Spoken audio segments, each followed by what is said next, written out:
po sa RL circuits, ang first step po natin gagawin is maglagay tayo ng power source, then lagay na din tayo ng lamp.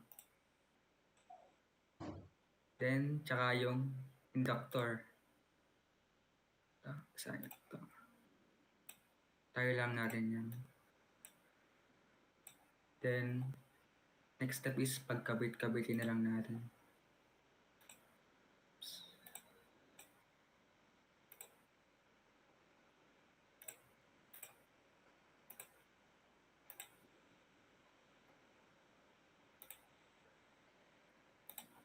Then, next step po is lagay natin yung given value which is 60 Hz. Then, 220 volts. Dito naman po ay 220 volts din. Then, 100 watts. Lagay na din natin dito. Dito naman po sa impedance is 1.9. 1.389 Hz. Yan. Nang nalagay na po natin ang mga given, i-measure naman po natin ang current ng source, ng lamp at ng inductor.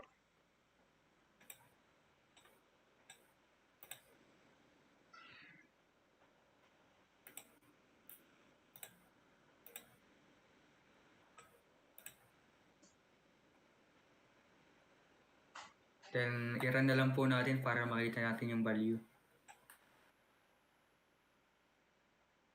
Ay, lang.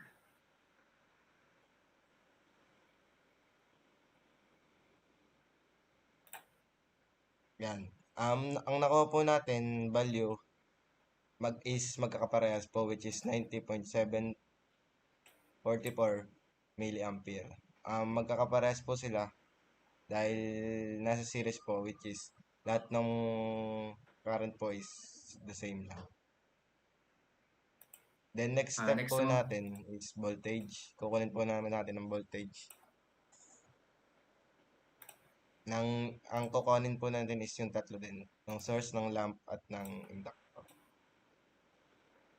tama ba? Karne? Sa taas. O negative? Sa taas. Dito po.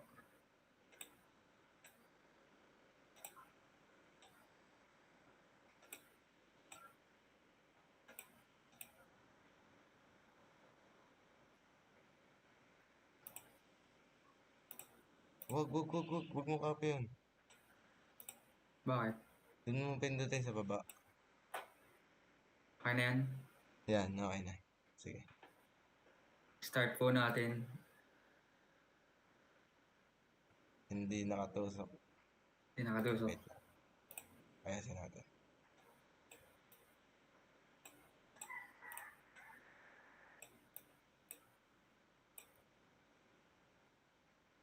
Ayaw ba din?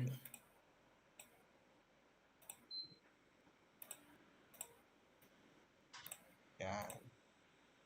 Violet.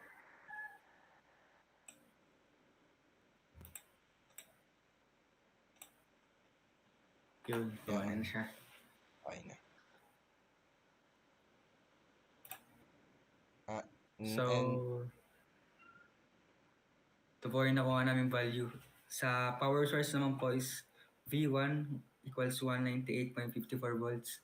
Dito naman po sa may lamp is 43.920 volts. And sa inductor naman po is 154.62 volts.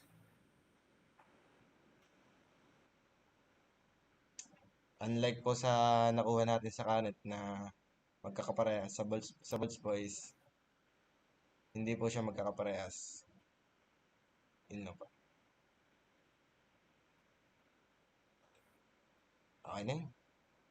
Kaya na gayon, butik na yan. Tangina, 50%.